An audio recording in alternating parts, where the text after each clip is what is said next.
Donc je suis David Goots, le directeur interrégional de Météo France pour l'océan Indien, depuis 4 ans et demi. Et 4 ans et demi, c'est une durée assez longue dans ce genre de poste pour avoir connu quelques systèmes cycloniques, pas seulement pour la Réunion, mais pour l'ensemble du bassin sud-ouest océan Indien, puisque nous exerçons ici une responsabilité régionale. Et il est difficile d'en choisir un qui m'aurait plus particulièrement marqué parce que, comme Philippe Caroff le dit assez volontiers, tous ces systèmes cycloniques ont chacun une sorte de personnalité, chacun quelque chose de singulier. Ils ne se ressemblent quasiment pas finalement. Et donc, en choisir un, c'est comme choisir un parmi des enfants. C'est toujours compliqué de dire aux autres qu'ils n'étaient pas les préférés. Donc, comment choisir, hein, c'est vraiment délicat. Je le disais un petit peu en aparté, mais c'est compliqué pour moi d'avoir ce genre d'entretien, on va dire, léger, en même temps qu'on dénombre les morts d'Idaï au Mozambique, quand on va finir de tirer le bilan. Donc, si au moins on pouvait se souvenir, lorsqu'on parle de cyclone, lorsqu'on fait le choix de cyclones mémorables, lorsqu'on s'amuse finalement des souvenirs qu'on peut avoir avec les cyclones, si on pouvait se souvenir quand même que les cyclones sont des phénomènes meurtriers et que quand ils frappent fort, ils laissent de nombreux morts derrière eux. Et que c'est à la fois un sujet de fascination, mais aussi ça devrait être un sujet de, comment dire, un peu effrayant, quoi, hein, voilà. Donc il ne faut jamais oublier ça derrière. Le cyclone est magnifique, mais meurtrier. Bon, ceci étant dit, donc j'ai choisi de manière un peu légère de parler d'un cyclone qui marquera les esprits à La Réunion. Alors, pas complètement léger, parce que, évidemment, je vais parler de Fakir. Et Fakir a causé 2 morts. Deux jeunes gens, enfin, réunionnais, dont on a tous en tête la fin tragique qu'ils ont connue dans leur maison, noyés dans une coulée de boue. Enfin,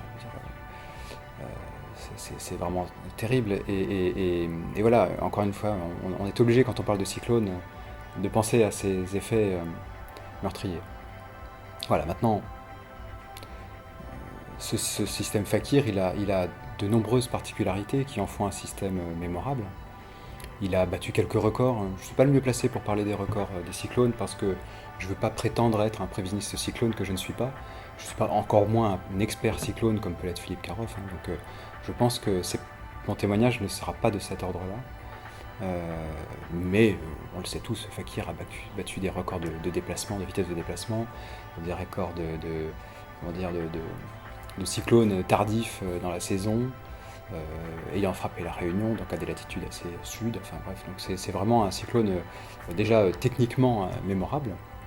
Mais moi, il m'a plus particulièrement marqué parce que il a corroboré quelque chose d'un peu théorique que j'avais lu en métropole avant de venir sur les risques en général, qui correspond à une thèse de François Dedieu, euh, caractérisant un certain type de risque comme risque scélérat. J'aime bien le mot, scélérat. C'est ce genre de risque. Alors lui, il avait fait l'analyse des tempêtes de 1999 en métropole, et il avait essayé de comprendre pourquoi la deuxième tempête, il y en a eu deux en une semaine, pourquoi la deuxième tempête avait fait quasiment autant de mal que la première.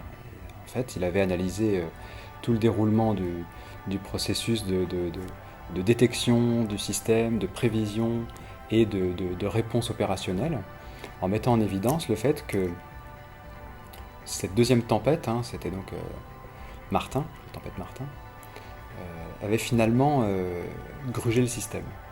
C'est-à-dire que à chaque étape de détection, de prévision, de réponse opérationnelle, le système avait donné l'impression qu'il était gérable, tout en ne l'étant pas du tout.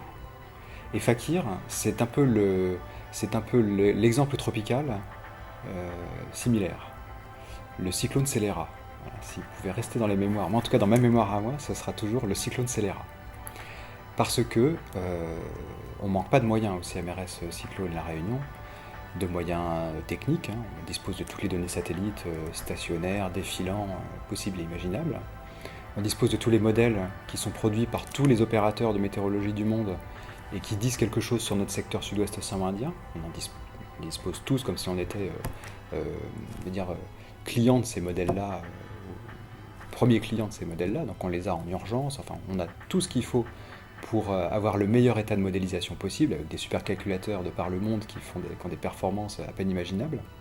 On a des experts techniques. Enfin, je pense que chacun sait que c'est pas de l'avantardisme, mais c'est le résultat d'un process de longue durée, depuis 20 ans, 25 ans maintenant, que nous sommes CMRS Cyclone.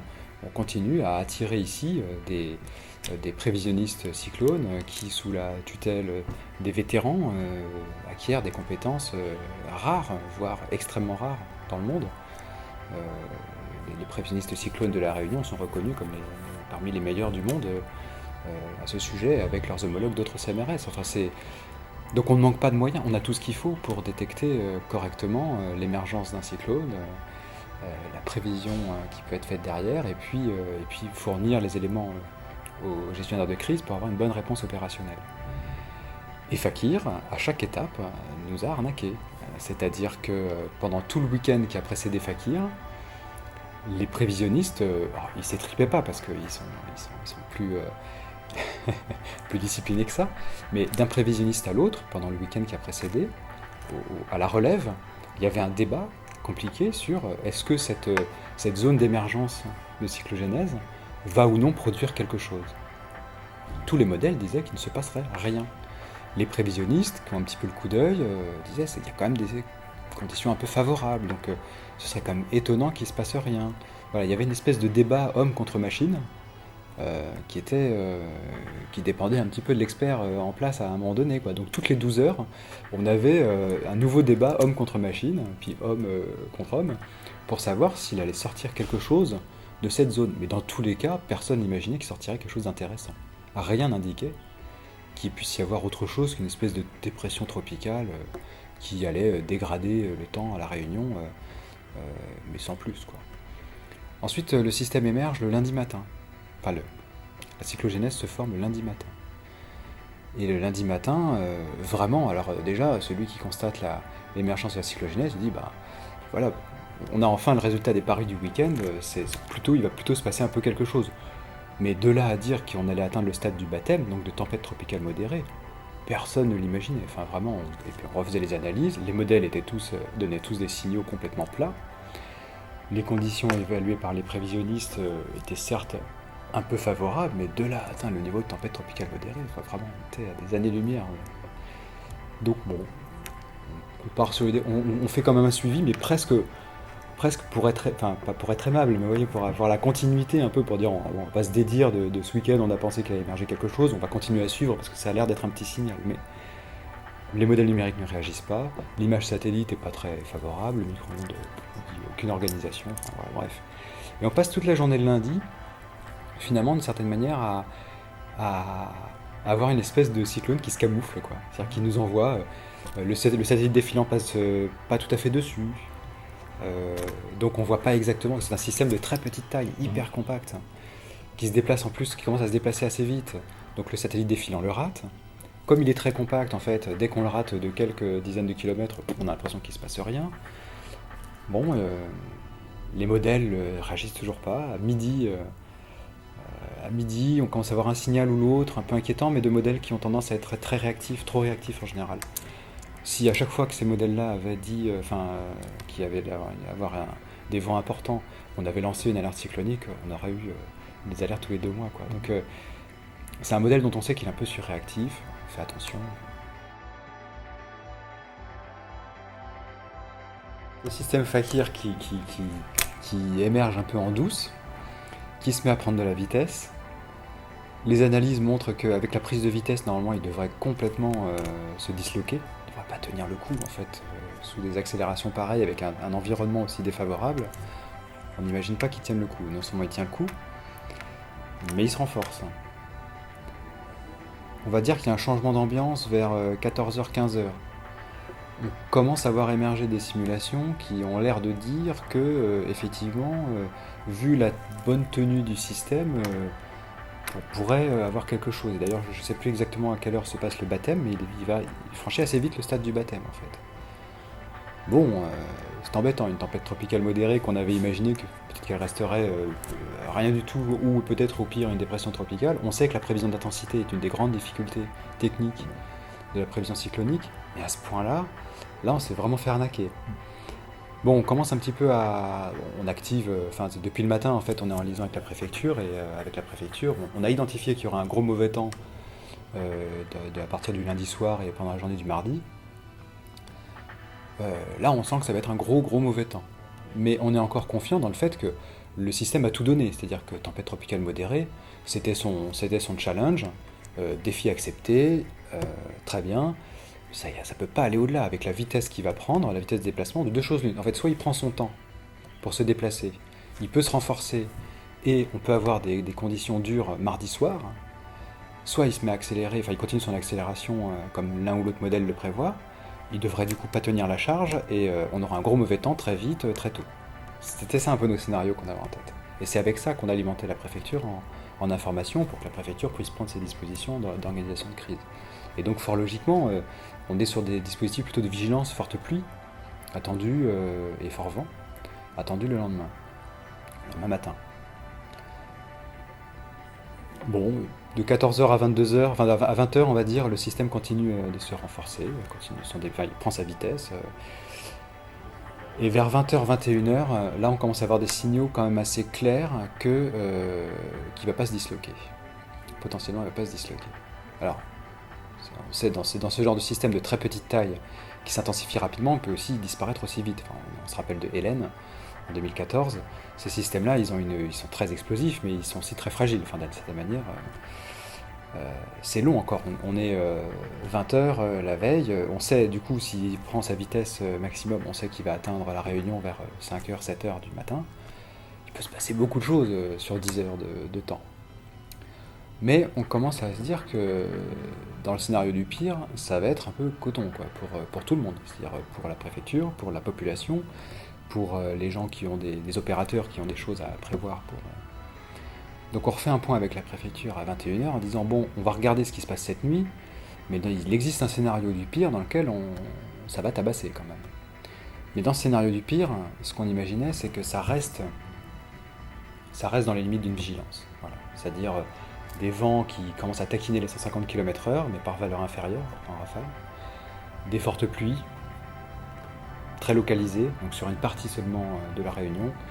Dans le dispositif qui existait à ce moment-là, c'était des vigilances. Voilà. Donc là encore, cyclone scélérat de certaine manière. C'est-à-dire que même au moment où il commence à dévoiler que bon, en fait, il va vraiment être problématique, il est configuré de telle sorte, et nos plans techniques sont faits de telle sorte que les prises de décision qui sont rationnelles vis-à-vis de ce qu'il nous montre seront in fine critiquables. Pas parce que, enfin il n'y a pas d'intention, un cyclone c'est pas un homme, il n'est pas fait exprès, mais parce que c'est le cyclone qui représente exactement l'angle mort de nos plans hors sec de l'époque. C'est le truc qui était mal géré par nos plans hors sec. Donc on se couche tous, sauf le prévisionniste de quart, à 22h, avec l'idée que la nuit sera courte et qu'il faut se réveiller dès que les signaux confirment que le scénario du pire est en train de se réaliser. À 3h du matin, c'est ce qui se passe. Le temps de s'activer les uns les autres, etc., de monter un briefing avec le préfet, on est 4h du mat, et là on est à 4h du mat, avec le préfet, tous un peu en vrac, et surtout à se dire, le scénario du pire est en train de se réaliser. Le cyclone, on ne sait pas encore que c'est un cyclone, il apparaît encore sur les défilants qui le ratent encore, et sur tous nos systèmes d'instrumentation, il est encore estimé forte tempête tropicale. Il sera in fine, il se révélera être cyclone parce que toujours cette compacité en fait de son cœur fait qu'on n'a jamais eu l'idée exacte de ces vents, sauf au moment où il a été heurté des stations météorologiques de plein fouet. Donc déjà une forte tempête tropicale qui s'approche si près de la Réunion, c'est quand même coton. On est encore à 3h du mat à se dire que ça va rester dans les limites des 150 km/h, que ça va être un peu juste sur les hauts, on le sait, que ça va passer très vite, donc ça va être un gros uppercut. Voilà, je dis que... Et donc là, il faut mobiliser le signal de crise, quoi. Et d'une certaine manière, donc ça, on finit ce briefing vers 5h, 5h30. On sait que ça va taper à partir de 7h et peut-être jusqu'à 9h, quoi, grosso modo. Et là, on sait qu'il n'y a plus rien à faire d'une certaine manière, de notre côté. De toute façon, ça y est, Alors moi, l'impression vraiment que j'ai eue à ce moment-là, c'est un peu comme... alors, le côté festif en moins, mais c'est comme le moment où vous lâchez votre bille de bowling, elle est partie, elle roule, vous avez les quilles en face, et il y a ce délai un peu long. Alors, je suis pas un pro moi du bowling, donc moi quand ma bille part, elle va pas tout de suite bam, dégommer les quilles. Elle roule, ça paraît très long.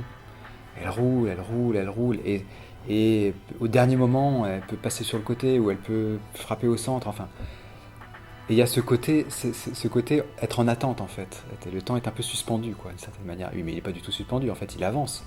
C'est juste que nous, en tant que météorologues, il n'y a plus rien qu'on puisse faire pour rendre compte correctement de la situation, quoi. Maintenant, ça va se jouer à la gestion de crise et un peu à la chance, il faut dire ce qui est aussi, au comportement des gens, à ce que des gens seront exposés plus ou moins consciemment, à ce que ça va frapper au mauvais endroit, enfin, toutes ces choses qui font que sur un truc pareil, on peut se retrouver avec avec des décès, ou miraculeusement avec rien, enfin, on ne sait plus très bien à quoi ça tient, quoi, mais c'est extrêmement frustrant pour un service technique comme le nôtre d'avoir cette sensation que maintenant ça va se jouer un peu à la chance, quoi.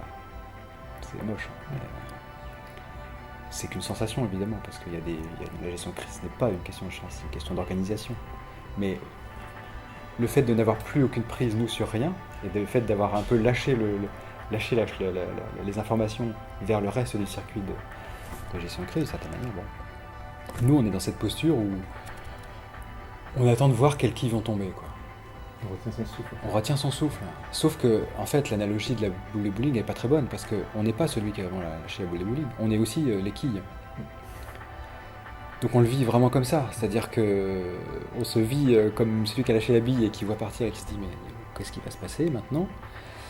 Et aussi comme en face, on est à La Réunion, on est très très solidaire de la population, on est très concerné par ça, c'est notre mission, on peut pas, on doit rendre des comptes nous ensuite à ça, on n'est pas là juste pour faire de bonnes ou de mauvaises prévisions, on est là pour que la population puisse prendre les bonnes dispositions, pour que les services de gestion de crise assurent. C'est notre rôle, c'est notre mission.